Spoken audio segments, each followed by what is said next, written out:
no feeling more intense than starting over. If you deleted your homework the day before it was due, as I have, or if you left your wallet at home and you have to go back after spending an hour in the car. If you won some money at the casino and you put all your winnings on red but it came up flat. If you got your best shirt right in $1 and then immediately dropped food. If you won an argument with a friend and then later discovered that they just returned to their original view. Starting over is harder than starting up. If you're not ready for that, like if you've already had a bad day, then what you're about to go through might be too much. Feel free to go away and come back. I'll be here. Alright, thanks for coming with me on this trip. I'll understand if you have to take a break at any point. Just find a safe place to start with the game. Don't worry, I'll save your progress, always, even your mistakes.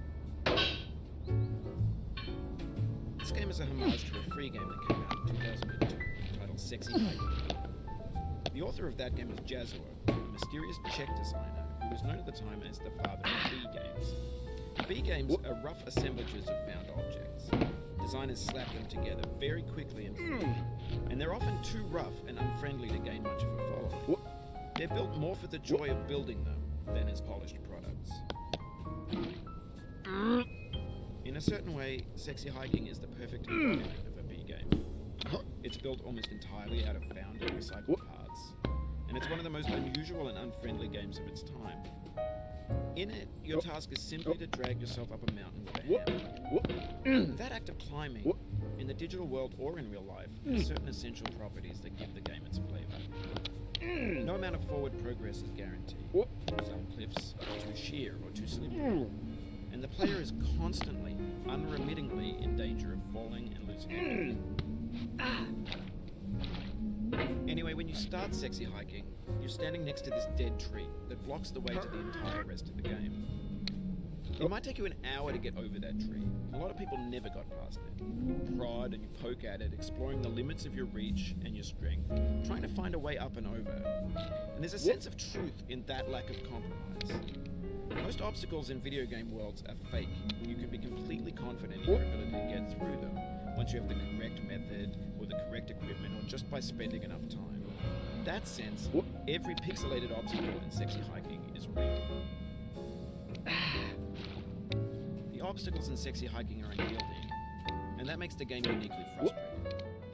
But I'm not sure Jazuo intended to make a frustrating game. The frustration is just essential to the act of climbing, and it's authentic to the process of building a game about climbing.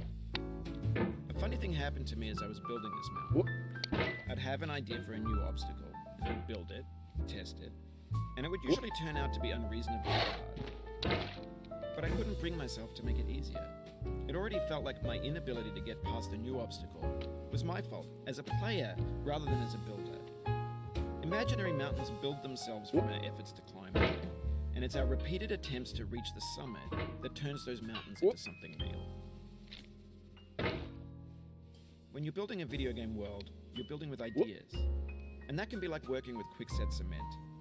You mold your ideas into a certain shape that can be played with, and in the process of playing with them, they begin to harden and set until they're immutable, like rock.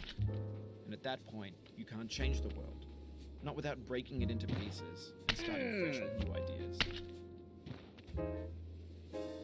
For years now, people have been predicting that games would soon be made out of prefabricated objects, bought in a store and assembled into a world. And for the most part, that hasn't happened, because the objects in the stores are trash. I don't mean they look bad or that they're badly made, although a lot of them are. I mean they're trash in the way that food becomes trash as soon as you put it in the sink. Things are made to be consumed and used in a certain context, and once the moment is gone, they transform into garbage. In the context of technology, those moments pass by in seconds. Over time, we've poured more and more refuse into this vast digital landfill that we call the internet. It now vastly outnumbers and outweighs the things that are fresh and untainted and unused. When everything around us is cultural trash, trash becomes the new medium, the lingua franca of the digital age. And you can build culture out of trash, but only trash culture. B games, B movies, B music, B philosophy. Maybe this is what digital culture is. A monstrous mountain of trash, the ash heap of creativity's fountain. A landfill with everything we ever thought of in it. Grand, infinite, and unsorted. There's 3D models of breakfast, Gen X's fanfic novels, Scan magazines, green screen Shia LaBeouf, banned snuff scenes on Live League. Facebook's got lifelike bots with unbranded adverts and candid shots of Kanye and Taylor Swift mashups, car crash epic failed gifs, Russian dashcam vids, discussions of McRibs, discarded, forgotten, unrecycled, muddled, rotten, untitled. Everything's fresh for about 6 seconds, until some newer thing beckons, and we hit refresh. And there's years of persevering, disappearing into the pile, out of style, out of sight. In this context, it's tempting to make friends